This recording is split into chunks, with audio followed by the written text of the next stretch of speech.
9 చదవండి. 8, 9.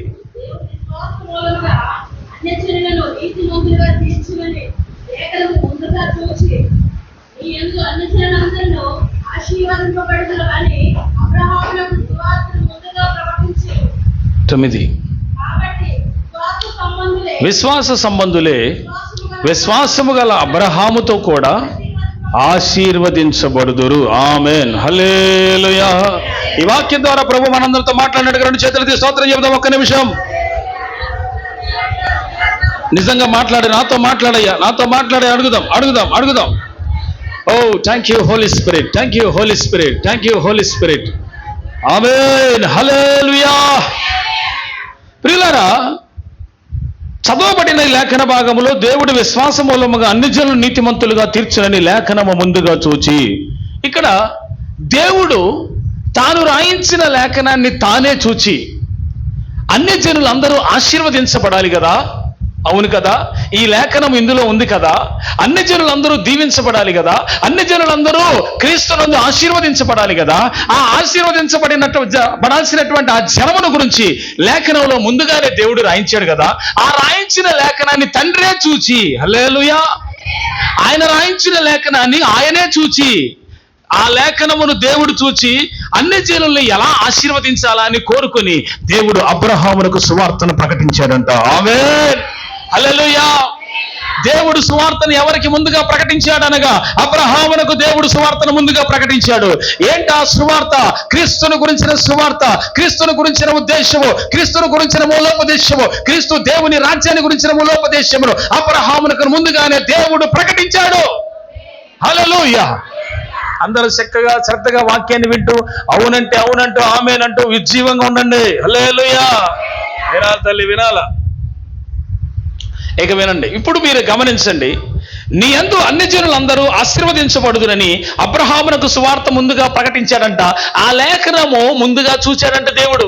అంటే దేవుడు ఆ లేఖనాన్ని రాయించి అన్ని జనులందరూ అబ్రహామునందు ఆశీర్వదించబడాలని దేవుడు కోరుకుని ఆ కోరుకున్న లేఖనాన్ని ఇందులో రాయించి దాన్ని చూచి ఎవరిని, ఈ అన్ని జనులందరినీ ఎలా ఆశీర్వదించాలి, ఎవరి యందు దీవించాలి, ఎవరిని ఏర్పరచుకోవాలనుకున్నాడంట దేవుడు. హల్లెలూయా. ఎవరైతే దీనికి అర్హులు, ఎవరైతే ఇలాగ విశ్వాస సంబంధులుగా ఉంటారు, ఎవరిని ఏర్పరచుకుంటే వాళ్ళు స్థిరంగా ఉంటారు, ఎవరి యందు అన్ని జనులు దీవించబడతారు, అలాంటి శ్రేష్టమైన అద్భుతమైన విశ్వాస వీరుడు ఎవరాని దేవుడు చూశాడంట పైన. ఇక్కడ కింద నుంచి భూమి మీద నుంచి అబ్రహాము వెతకటమే కాదు, పై నుంచి దేవుడు కూడా ఇలాంటి విశ్వాస సంబంధి అయినటువంటి వాడు ఎవరున్నారని దేవుడు కూడా చూశాడంట. హల్లెలూయా, హల్లెలూయా. అంటే దేవుడు చూసింది ఎవరిని? విశ్వాసి సంబంధి అయిన వ్యక్తిని. అతని యందు అన్ని జనులందరూ దీవించబడాలి, అంత స్ట్రాంగ్ గా ఉండాలి ఆ వ్యక్తి అనుకున్నాడు. హల్లెలూయా. అతను ఎవరో కాదు, దేవుడే పిలుచుకున్న అబ్రహాము. దేవునికి స్తోత్రం చెప్పండి. హల్లెలూయా. ఈయన కూడా కింద నుంచి నిత్య దేవుడు ఎవర్రా నాయన, రాయి రప్ప చెట్టు పుట్ట కాదు కదరా, ఎన్ని మేమంతా బొమ్మలు చేస్తున్నాం, ఇరిగిపోతున్నాయి అంటిస్తున్నాం, ఇదంతా ఇది కాదు దేవుడు. అసలు ఒరిజినల్ దేవుడు ఎవరో ఉన్నారు, ఆయన వెతుకుతున్నాడు ఆయన. హల్లెలూయా. ఆయన చక్కగా దేవుని యందు విశ్వాసం, తెలియకపోయినా ఆ దేవుని యందు విశ్వాసం ఉంచాడు. హల్లెలూయా. అలాంటి గొప్ప విశ్వాస వీరుడైనటువంటి అబ్రహామునకు దేవుడే తన్ను ప్రత్యక్షపరుచుకున్నాడు. అయితే అతని యందు అన్య జనులు దీవించబడాలని. ఆమేన్. ఎలా దీవించాడు? నేను మీకు చాలాసార్లు పలుమార్లు ఈ మాట నేను మీకు తీసుకొచ్చి మీ సంఘంలో మీకు తెలియజేశాను పలుమార్లు. ఎట్లా? అబ్రహాము ఇస్సాకును కనెను, ఇస్సాకు యాకోబును కనెను, యాకోబునందు 12 మంది గోత్రకర్తలు వచ్చారు. హల్లెలూయా. వారిలో యూదా గోత్రం వచ్చింది. ఆ యూదా గోత్రకర్తల్లో లేక ఆ గోత్రములో రక్షకుడైన యేసు పుట్టాడు. హల్లెలూయా. ఆ యేసు ఆ గోత్రంలో రావటం వలన ఆ అబ్రహాముకి ఇచ్చిన వాగ్దానము, నీ యందు అన్ని జనులంతా దీవించబడతారన్న వాగ్దానము యాకోబు తర్వాత వచ్చిన యూదాలో దేవుడు నెరవేర్చాడు. అబ్రహాము సంతానాన్ని ఆశీర్వదించాడు.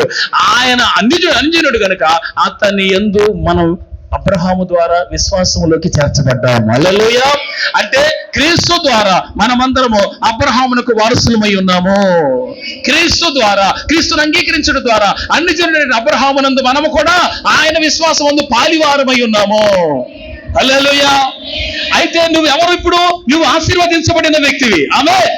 పక్కన వాళ్ళతో చెప్పండి, నువ్వు ఆశీర్వదించబడిన వ్యక్తివి అని చెప్పండి. ఎస్ నెరవేరుద్ది. ఆమేన్ అని చెప్పండి.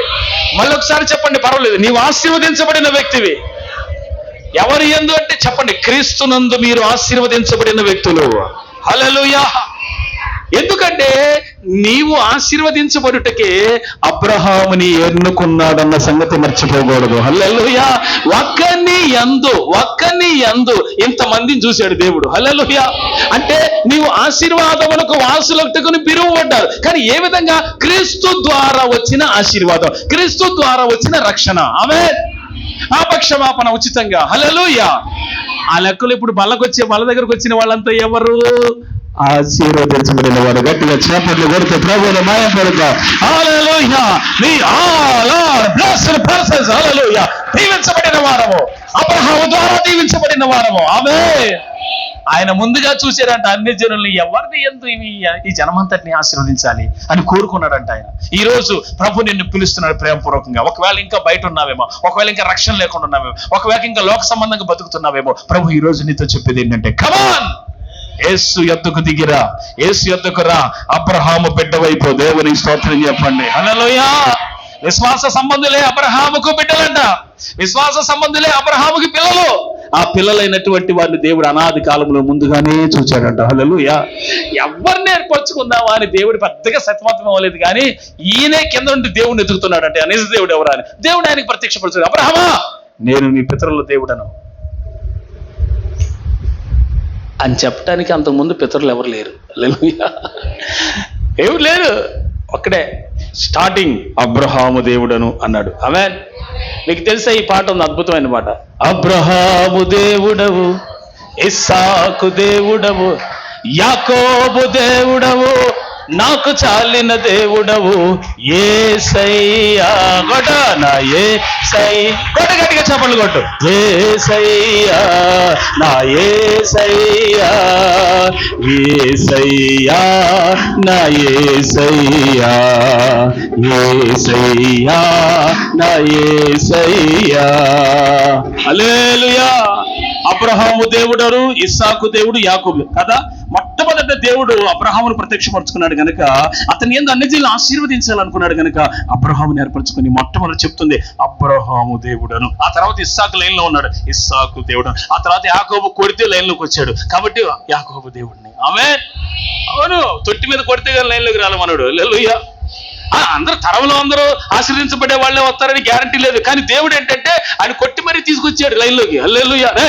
మీ నాన్న ఏర్పరచుకుని, మీ తాతయ్యని ఏర్పరచుకున్నాను నేను, నువ్వు సరిగా ఉండిపోతే అట్లా దేవుడు తుంటిని మీద కొడితే కుంటుకుంటూ వెళ్ళాడు. ప్రార్థన చేస్తే యేసు రక్తమే చేయి ప్రభు బిడ్డగా మారిపోయాడు. ప్రియులారా, మార్పు చెందిన యాకోబే కానీ ఇశ్రాయేలుగా మారాడు. మార్పు చెందిన వారే దేవుని పిల్లలు. ఈ దేవుని పిల్లల్ని దేవుడు అంటాడు అబ్రహామునందు ఆశీర్వదించబడిన వాళ్ళు అంటాడు. వీళ్ళెవరంట? అబ్రహామునందు ఆశీర్వదించబడిన వాళ్ళు. నేను ఈ మాట మీ దృష్టికి తీసుకొస్తున్నాను మరొకసారి. అదేంటో తెలుసా? ఇశ్రాయేలీయులు ఐగుప్తు నుంచి బయలుదేరి వస్తున్న టైంలో మోయాబు దేశ సరిహద్దుకు వస్తారు.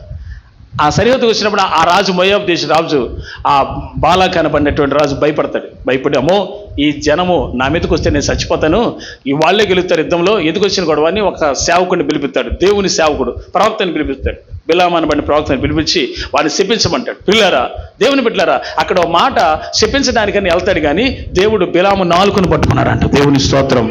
అంటే తప్పుడు మాట, శాపాన్ని రానికుండా నోటిని పట్టుకున్నాడంట. ఆమేన్. హల్లెలూయా. మన నోట శాపవచనం ఏది రాకూడదు. హల్లెలూయా. ఎందుకంటే మనం ఆశీర్వదించబడిన వారము, మన నోట నుండి ఆశీర్వాదపు పలుకులే రావాలి. ఆమేన్. అందుకే నీ తరాన్ని, నీ జనమును, నీ పిల్లలు ఆశీర్వదించబడునుగా అనే పలుకు. ఆమేన్ అని చెప్పండి. హల్లెలూయా.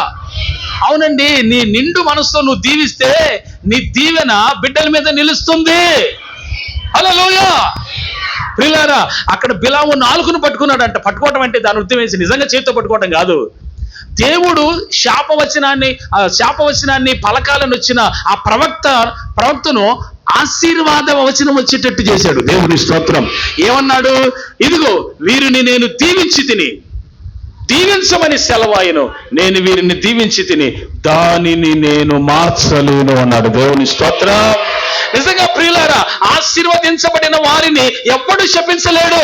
అందుకే బయట ఉన్నటువంటి శక్తులు కానీ, బయట ఉన్నటువంటి ఎవడైనా చేతపరి శక్తులు కానీ, ఇంకెవడైనా నోటి ద్వారా మనల్ని శపించాలనుకున్నా, ఒకవేళ మనల్ని శపించిన నోటి మాట చేత మనల్ని ఎవరైనా శపించిన ఆ శాపము కానీ, ఆ బలహీనతలు కానీ, వాడు పెడుతున్నది ఏదైనా కానీ, సాధారణ సంబంధం ఏదైనా కానీ మన మీద పని చెయ్యదు, మన మీద పని చేయదు, మన మీద పని చేయదు, మన మీద పని చేయదు. ఎందుకంటే బికాస్ మనము యేసు రక్తము చేత కడుగబడిన జనమై ఉన్నాము.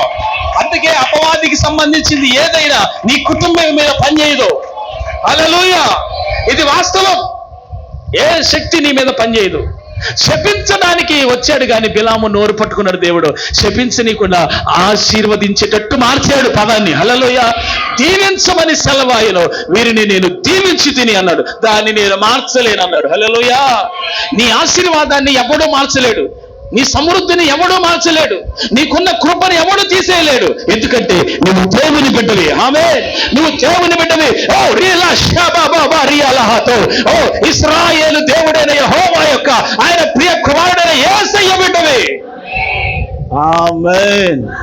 ఎవ్వడూ నిన్నేం చేయలేడు. బికాస్ యేసు రక్తం అనే అమూల్యమైన రక్తం చేత నీవు కడుగబడ్డావు, విమోచించబడ్డావు. మోస్ట్ పవర్ఫుల్ బ్లడ్ అది. హల్లెలూయా. గొర్రె పిల్ల వంటి క్రీస్తు రక్తము చేత మీరు విమోచించబడి ఇక మీద కర్స్ అనేది లేనే. మనం ఎవరు మనగా ఆశీర్వదించబడిన వాడు. ఆశీర్వదించబడిన వాడు ఎక్కడుంటాడు అంటే 128వ కీర్తన చదువుదాం. Please read it. The songs of కీర్తన గ్రంథము 120 మనందరూ తెలిసిన కీర్తన అది. బట్ అది అందరికీ కొన్ని విషయాలు అర్థమైనటువంటిగా, అంటే జాగ్రత్తగా చదివితే అర్థమవుతుంది. చూడండి 128:3.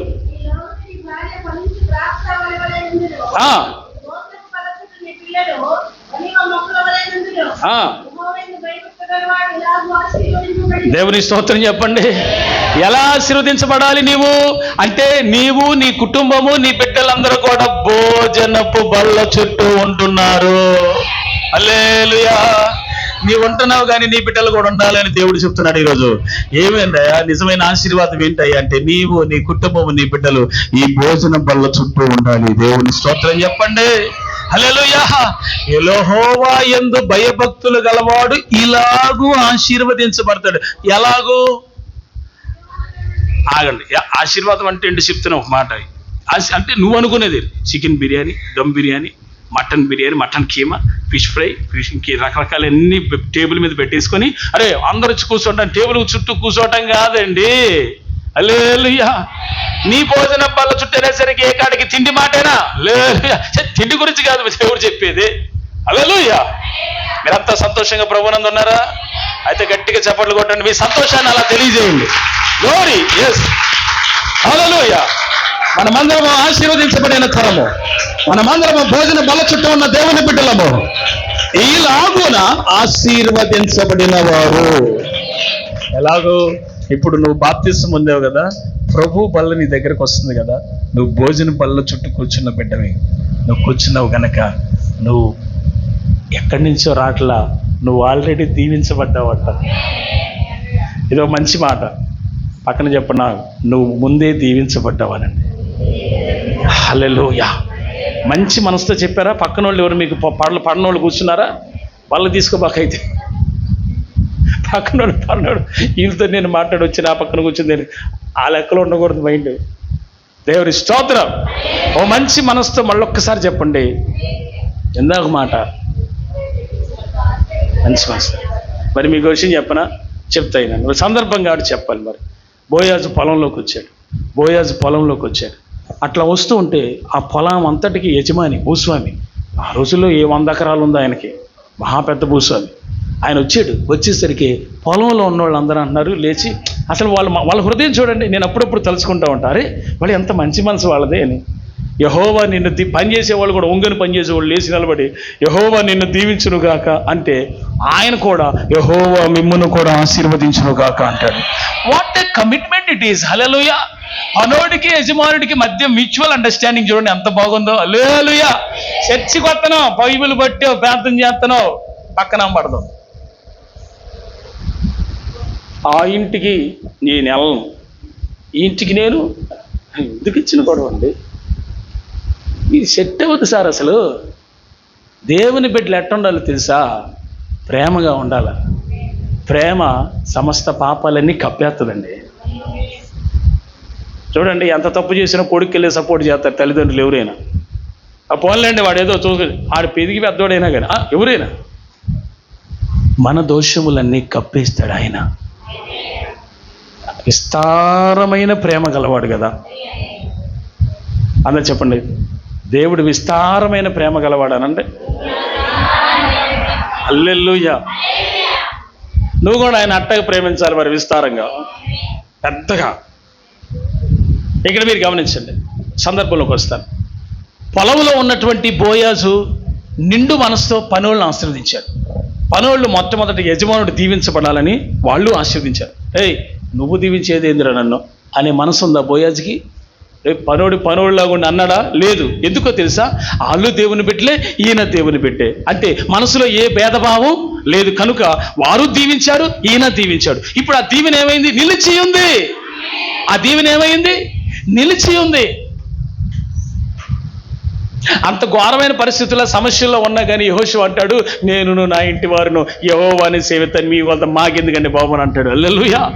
యుద్ధాలు జరిగే సమయంలో కూడా మీరు ఎడిపోతారో ఎవరిని సేవిస్తారో మాకెందుకండి, నేను నా ఇంటి వారును మాత్రం యెహోవానే అదే బ్లెస్సింగ్ అసలు. హల్లెలూయా. ఏమిటంటే నిజమైన ఆశీర్వాదం అంటే అబ్రహాము బిడ్డలుగా ఉండటం. ఏంటంటే నిజమైన ఆశీర్వాదం అంటే భోజన బల్ల చుట్టూ ఉండటం. ఏం సార్ నిజమైన ఆశీర్వాదం అంటే? సమాధానంగా ఉండటం. What is true blessing? 3 విషయాలు చెప్పాను, అర్థమైందో లేదో మరి. నిజమైన ఆశీర్వాదం ఈ 3 విషయాలే. ఇంకా ఉన్నాయి 7 ఆశీర్వాదాలు ఉన్నాయి, 7 రకాలైన ఆశీర్వాదాలు. ఆమేన్.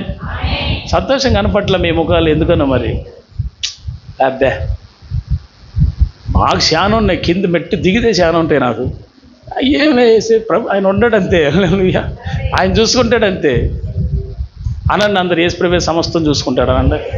అసలు మీరంటాం కాదులే, పక్కన వాళ్ళతో చెప్పండి అసలు ఆ మాట. యేసయ్యే నిన్ను సమస్తం చూసుకుంటాడని. ఆమేనని చెప్పండి.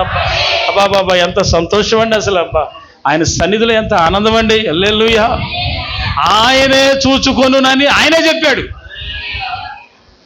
నీ భారము యెహోవా మీద మోపమంటే నువ్వు మీద తీసుకొని తెక్క కంగారు పడిపోతున్నావు. ఒక ఆవిడ అట్టగే రోడ్డు మీద తట్ట, మంచి బలమైన తట్టం, బరువుని తట్ట మోసుకొని పోతుందంట తల మీద పెట్టుకొని. మరి ఒక ఆయన కరుణించి కటాక్షించి, ప్రభు అమ్మ ఏదో పెద్ద కారు అయింది, ఆ కారులో నేను ఎక్కించుకుంటాను, అమ్మ ఎక్కి తీసుకెళ్తానంటే ఆవిడ అందంట, సరే బాబాయ్ నువ్వు వందనాలు, చాలా మంచిడు అని చెప్పి ఎక్కించుకుంటే కాసేపు పోయిన తర్వాత అమ్మ అయ్యా అని మూలుగుతుందంట. ఏదమ్మా నువ్వు మూలుగుతానే? అంగ తట్ట నెత్తి మీదే ఉందంట. కారులో కూర్చుంది కానీ తట్ట నెత్తి మీదే ఉంది. వింటున్నావా తల్లి? కారులో కూర్చున్నా తట్ట నెత్తి మీద ఉంటేట. నీకు లిఫ్ట్ ఇచ్చింది దేనికి అసలు? నీకు భారం నీ మీద పెట్టుకోబాకు, బరువు అయింది. దించి యేసుప్రభు మీద పెట్టా. హల్లెలూయా. నా భారం అంతా ఆయన మీద మోపా. అవే నా తెలియదు, నువ్వే చూసుకో అంట ప్రతిదీ. ఎవరో ఒకళ్ళు వస్తారా, నేను ఇది చేస్తానని అంటారు. వండర్ఫుల్. హల్లెలూయా. నీ మీద పెట్టుకుని కాచి ఒక్కోసారి నేను కూడా అలా ఫీల్ అవుతాను, నా మీద పెట్టుకుంటాను. కాదు, నా మీద పెట్టుకోకూడదు. మీరు కూడా అంతే చేయండి. పక్కన చెప్పండి, నీ భారం యెహోవా మీద మోపము. ఆమేన్, ఆమేన్, ఆమేన్, ఆమేన్, ఆమేన్. అందరు 2 మనసు చెప్పండి, ఆమేన్ అని చెప్పండి. ఆమేన్. నీ భారం అంతా ప్రభు తీర్చేయునుగాక. హల్లెలూయా. ఆశీర్వాదం అంటే ఏంటి సార్ అంటే ఈ 3 విషయాలు చెప్పాను నేను మీకు, శ్రేష్టమైనవి, అమూల్యమైనవి. ఓకే, ఇప్పుడు 128వ కీర్తనలో ఆ మాట చదువుదాం. I should explain that. నీ భోజనపు బల్ల చుట్టూ నీ పిల్లలు ఒలీవ మొక్కల వలె నుందురు. యెహోవా యందు భయభక్తులు గలవాడు ఇలాగున ఆశీర్వదించబడును. ఆమేన్. ఇప్పుడు భయభక్తులు గలవాడు భోజన బల్ల చుట్టూ ఉంటాడు. ఇప్పుడు పిల్లలంతా చర్చిలో వచ్చి, కుటుంబంలో నువ్వన్నా ఉన్నావు, ఒక్క వ్యక్తివైనా నువ్వు ఉన్నావంటే ఆశీర్వాదం నీ ఇంటి అంతటికీ ఉన్నట్టే. దేవుని స్తోత్రం. ఇది వాస్తవం. ఎస్. భోజన బల్ల చుట్టూ వచ్చిన దేవుని పిల్లలు ఎవరంటే నిత్య జీవానికి వారసులైనటువంటి వారు. వారు అబ్రహామునందు దీవించబడిన వారు. దీవించబడిన వారు ఎక్కడున్నారంటే యేసయ్య భోజన బల్ల చుట్టూ ఉన్నారు. ఆమేన్, ఆమేన్. ఇప్పుడు 5వ చదవండి. చెప్పండి ఏంటండి? సియోనులో నుంచి ఎక్కడి నుంచి ఆశీర్వదిస్తాడంట? సియోను ఎక్కడ? పరలోకములో నుంచి యెహోవా నిన్ను ఆశీర్వదిస్తాడంట. ఆమేన్. భయపడాలక్కర్లేదు. అదే గట్టిగా పల్లవి పాడుతుండే గట్టి చప్పట్లు కొట్ట ఉద్యోగంగా. ఆగదు నా పయనం సియోను చేరకుండా, ఆగదు నా పయనం సియోను చేరకుండా, ఆశలు కోరికలు వెనుకకు లాగినను, ఆశలు కోరికలు వెనుకకు లాగినను, గమ్యము చేరా సాగిపోయేదను. గట్టిగా చెప్పలు కొడుతూ, నా గమ్యము చేరా సాగిపోయేదను. గారి ఎల్ షద్దాయ్ తోడుండగా మరి క్రిందికి వేరు కన్నెదను. అదోనాయ్ తోడుండగా పైకెదిగి ఫలించెదను. ఎల్ షద్దాయ్. హల్లెలూయా, హల్లెలూయా. అద్భుతమైన పాట. ఎల్ షద్దాయ్, ఆయన నాకు తోడుండగా క్రిందికి వేరు తన్ని ఫలిస్తా. అదోనాయ్ నాకు తోడుండగా మీదికి ఎదిగి ఫలిస్తా. కావాలా షహరహతో. హల్లెలూయా. దేవుడైనటువంటి యెహోవా ఈ రీతిగా మనలందరినీ స్థిరపరచునుగాక. ఎలాగా? కిందికి వేరు తని మీదికి ఫలించుదుముగాక. ఏంటి సార్ ఆశీర్వాదం అంటే? క్రిందికి వేరు తనడము, ఆత్మీయంగా పైకి ఎదగటమే నిజమైన ఆశీర్వాదం. ఎలా దీవించబడిన వాళ్ళ అంటే వాళ్ళు సియోలో నుంచి దీవించబడిన వాళ్ళు. ఆత్మీయంగా ఎదుగుతున్నావా? ప్రాంతంలో ఎదుగుతున్నావా? అయితే నువ్వు సియోలో నుంచి దీవించబడిన వ్యక్తివి. You are a blessed person of Zion. Amen. నీ శ్రమలు నీ కళ్ళ ముందు బోర్డు మీద వచ్చినట్టు, ఇది నీకు ఈ ప్రాబ్లం ఉందిగా నువ్వేం ఆశీర్వదించబెట్టి అని అంటాడు వాడు. ఇప్పుడే అంటాడు. నువ్వేం చెప్పాలి? అవతలవా సైతానప్పో, నేను దీవించబడిన వ్యక్తిని అని చెప్పాను నువ్వు. ఆమేన్. ఇప్పుడు విషయం ఏంటంటే, సియోనులోంచి ఆస్వాదించబడిన వాడు ఎక్కడున్నాడంటే మందిరంలో ఉంటారు. ఎక్కడుంటారు వాళ్ళు? విమోచించబడిన వారు పాటలు పాడుచు తిరిగి సియోనుకు వస్తారంట. మన యాత్ర ప్రస్తుతం ఇక్కడున్నా మనం వెళ్ళేది సియోనుకే. ఎవరు ఆశీర్వదించబడిన వారు? సియోనులో ఉండేవారు. ఆమేన్ అని చెప్పండి. ఎస్, నేను సియోనులో ఉంటాను, నా తండ్రి యొద్ద ఉంటాను, అక్కడ యుగ యుగాలు శాశ్వతంగా ఉంటాను నేను అక్కడ అని ఒక నిర్దిష్టమైన విశ్వాసంలో పునాదిలో కిందికి వేరు తన్ని మీదికి ఫలించేవాడు నిజమైన ఆశీర్వదించబడిన వ్యక్తి. హల్లెలూయా. ఐగుప్తు ద్రాక్షవల్లి ఏదో ఉందా, ఏమంటారు దాన్ని? ఏదో ఉంది, అద్భుతమైన పాట అండి. అసలు దాన్ని నేర్చుకొని పాడదాం అనుకుంటా, నాకేం టైం కుదరట్లా. ఐగుప్తు ద్రాక్షను ప్రేమతో తెచ్చి శ్రేష్టమైన భూమిలో నాటి. అద్భుతమైన పాట. ఈసారి మీరు అందరూ ఎవరో ఒకరు నేర్చుకుని పాడాలి చర్చిలో. ఆమేన్. సంతోషంగా చెప్పట్లే ఒకళ్ళు కూడా. రిజర్వ్ బ్యాంకులో డబ్బులన్నీ నీయేనా? కొత్త ఇవ్వడాన్ని కొట్టేశాడా? ఎందుకంటే అది బాధ. సంతోషంగా ఉండండి మందిరానికి వచ్చాక. ఏంది? ఆమేన్. హల్లెలూయా. నిశ్చయముగా దేవుడు సియోనులోంచి మళ్ళీ ఆశీర్వదించునుగాక. ఎవరండి ఆశీర్వదించబడిన వారు? పాటలు పాడుచు సియోనుకు తిరిగి వెళ్ళి అక్కడ దేవునితో యుగ యుగాలు ఉండిన వాడే నిశ్చయముగా ఆశీర్వదించబడిన వాడు. Who is the true blessed person? ఎవరండి నిజముగా దీవించబడిన వాడు? ప్రభు వల్ల చుట్టూ ఉండేవాడు, ప్రభు కోసం జీవించేవాడు, నిజమైన ఆశీర్వాదానికి వారసుడు. మీరు ఏదో అనుకుంటున్నారు ఆశీర్వాదం అంటే. అని పేరేంటి? డబ్బు ఎవరు కొందరు ఎక్కువ? అంబానీ ఇంకే బిల్ గేట్స్ వాళ్ళు అనుకుంటున్నారు. అసలు వాళ్ళు కాదు సార్ నిజంగా ఆశీర్వదించబడిన వాళ్ళు. బిల్ గేట్ 300 కోట్లు పెట్టో 400 కోట్లు పెట్టో ఫస్ట్ టర్మ్లో ప్రింట్ చేసిన 3 బైబిల్లో 3వ బైబిల్ కొనుక్కున్నాడు ఆయన. డబ్బు ఉంది కాబట్టి కొనుక్కున్నాడు. సరే, నేనేమంటానంటే అది కొనుక్కుంటే వెరీ గుడ్, మంచిదే, నేనేం కాదంటలేదు. కానీ ఒక విషయం, అది నీ దగ్గర ఉంటే ఆశీర్వాదం కాదు, నువ్వు దేవునిలో ఉంటే ఆశీర్వాదం. అంటే నిజమైన ఆశీర్వాదానికి వారసులు ఎవరై అంటే క్రీస్తునందు స్థిరములుగా నిలిచిన వారు.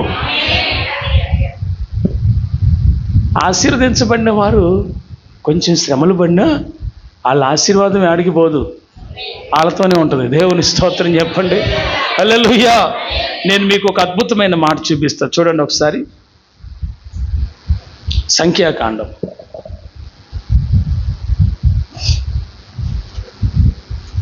త్వరగా ముగించాలి, మరి బల్ల ఆరాధన ఉంది. 13వ అధ్యాయం.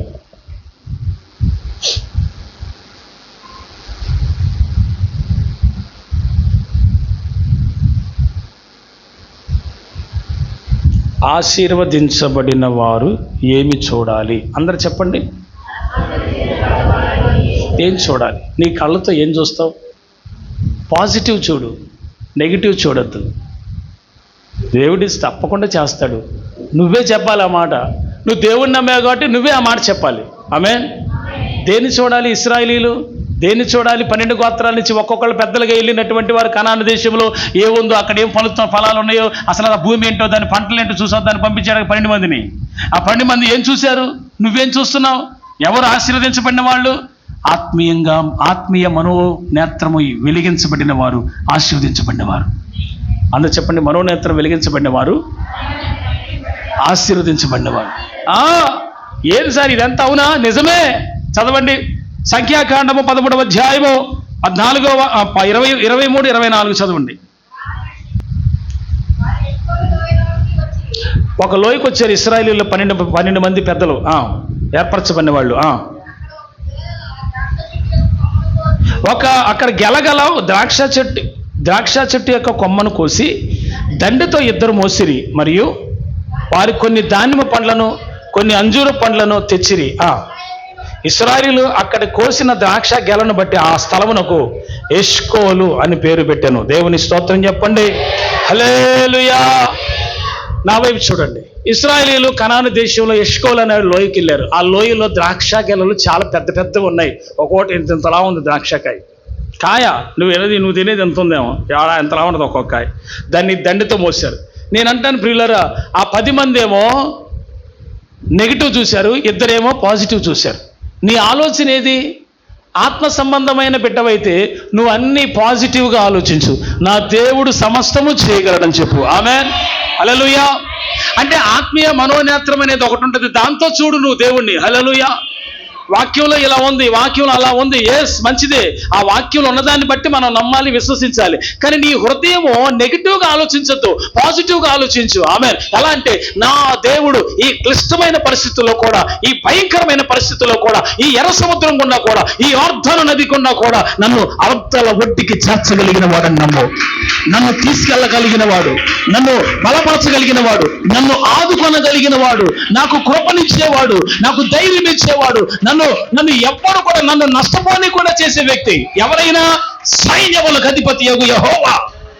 God will never leave you. హల్లెలూయా. లోకంలో మనుషులందరూ నిన్ను విడిచిపెట్టచ్చు, లోకంలో ఉన్న వాళ్ళంతా నీకు నష్టం చేకూర్చబడవచ్చు.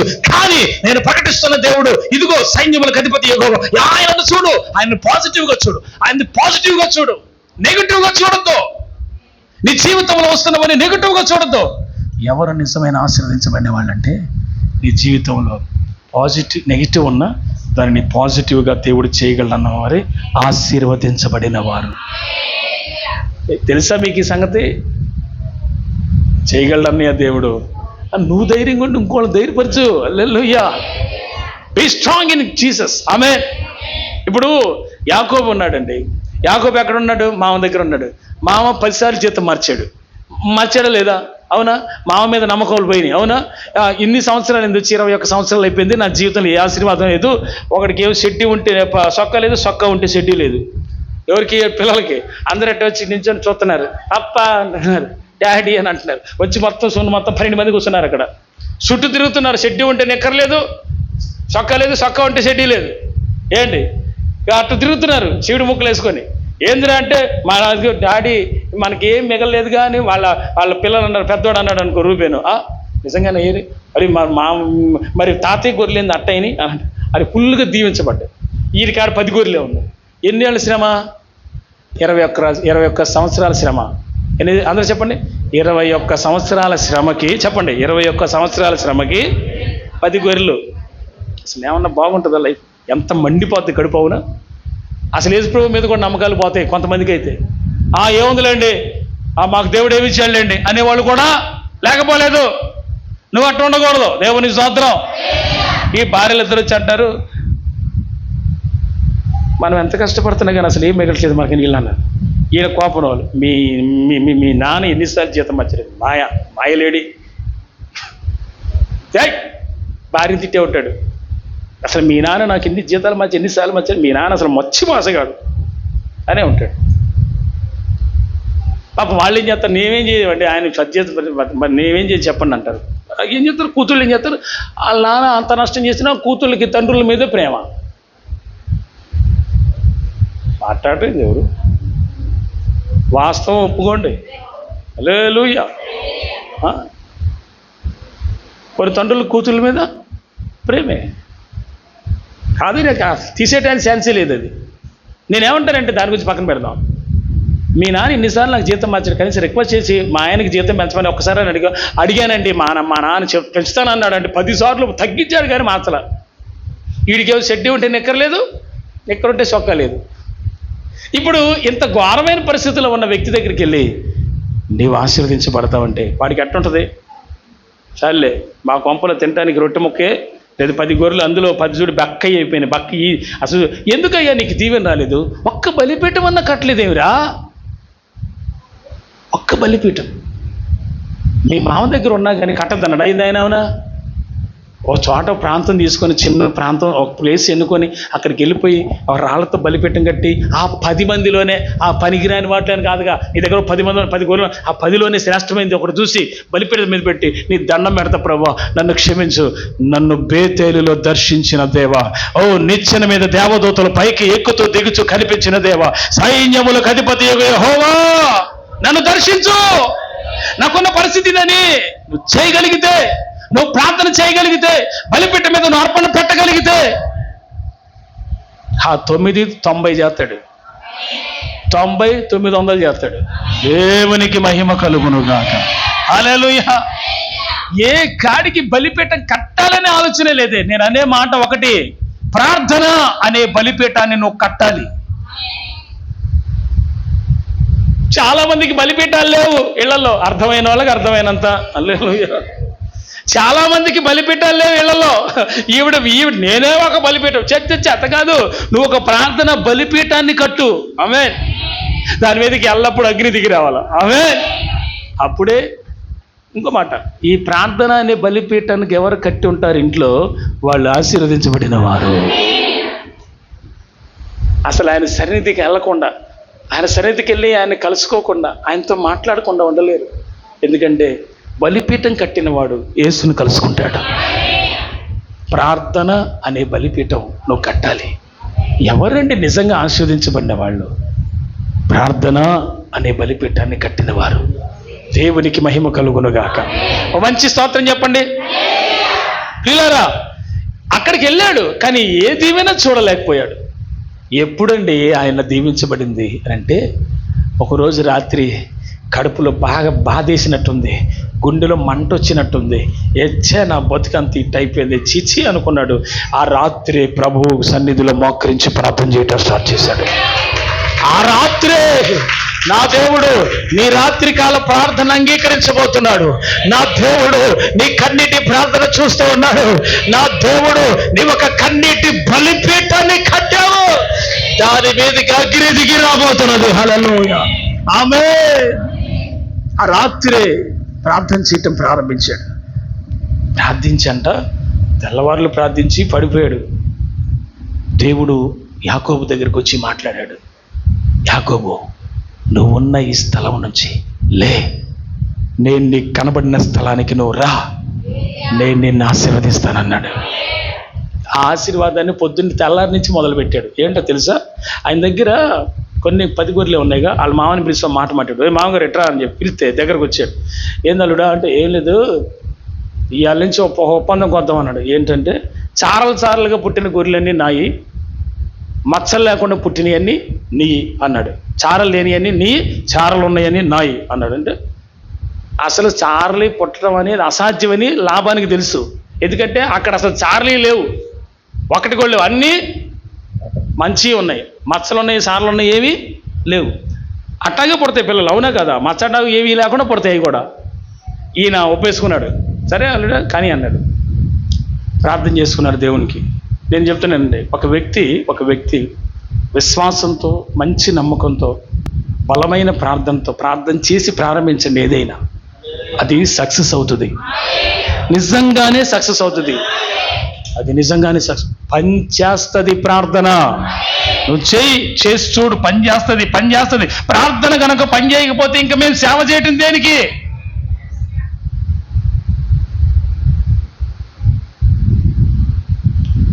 ప్రార్థన చేశాడు, స్టార్ట్ చేశాడు.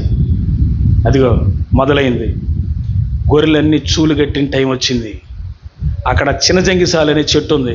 చిన్న జంగిసాలు అనే చెట్టు తొక్కలు తీసి ఆ చెట్టు తొక్కలు తీసి, చెట్టు అంటే ఇంత మంద ఉండదు, తొక్కలు తీసి మంద చూలు కట్టిని మంచిలు దాటానికి వచ్చినప్పుడు ఆటలు పెట్టాడు. అవి చారలు కనపడుతున్నాయి, అవి వచ్చి నీళ్లు తాగుతున్నాయి. చూలు కట్టిన టైం మంద బలహీనంగా ఉన్నప్పుడు అట్లా తీసుకురాల, వాటర్ దాటని తీసుకొచ్చాడు. ఆహారం తిన్నాక వాటర్ దాటని తీసుకొచ్చినప్పుడు అవి పెట్టాడు. అవి చూస్తున్నాయి, అవి చూస్తా తాగుతున్నాయి.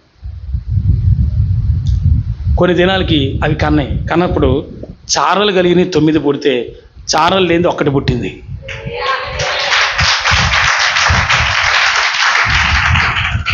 నీకు దర్శనం ఉండాలండి. దేవుని సన్నిధికి వచ్చినాక హల్లెలూయా, నువ్వు ఇది చేస్తున్నావు, ఇది నువ్వు చేస్తున్నావు. I believe strongly my Lord, hallelujah. You say that, hallelujah. దేవునితో చెప్పు ఆ మాట. మన పితరులు అలాగే చేశారు, దీవించబడ్డారు. అయితే 9 ఏమో చారలు కలిగిన పుడితే 1 ఏమో మచ్చ లేకుండా 1 పుట్టింది. ఆ 1 తీసుకెళ్ళి ఆయన దాంట్లో కలిపాడు, 9 దాంట్లో చేర్చుకున్నాడు. హల్లెలూయా. కొన్ని దినాలు అయిపోయింది. ఈయన మంద విస్తారం అయిపోయింది, ఆయన మంద కొద్దిగా ఉంది. నీకు దర్శనం ఉంటే నువ్వు ఆశీర్వదించబడిన వ్యక్తివి. Do you have a vision? నీకు దర్శనం ఉండాలి. నా బిడ్డ ఈ రేంజ్లో ఉండాలని కోరుకో, తప్పులేదు. కోరుకొని ప్రార్థన చెయ్యి, తప్పులేదు. ప్రార్థన చెయ్యి. నా బిడ్డ ఈ స్థితిలో ఉండాలి, దైవంలో ఉండాలి, తప్పిపోకూడదు. ఆ ఉద్యోగంలో హై స్టాండర్డ్ ఉద్యోగం ఉండాలి, తప్పిపోకూడదు, మంచిగా ఉండాలి నా బిడ్డ అని ఒక దర్శనం తల్లిగా తండ్రిగా నీకు ఉండాలి. ఆమేన్. అలా ఉండాలి. నేను అలా కోరుకోను. మనకున్న మినిస్ట్రీ గురించి నేను ప్రార్థన చేస్తాను, దర్శనం గురించి చేస్తూనే ఉంటాను రోజు. దర్శనం గురించి చేయకుండా ఏ రోజు ముగించను. ఎందుకంటే చూపించిన దేవుడు చేస్తాడన్న నమ్మకం. నీ జీవితాన్ని కూడా అలా చేయి ప్రభు, అలా చేయి. నా బిడ్డలను కూడా ఇదిగో ఒకటి ఈ స్థానంలో ఉండాలని నేను కోరుకుంటున్నాను ప్రభు.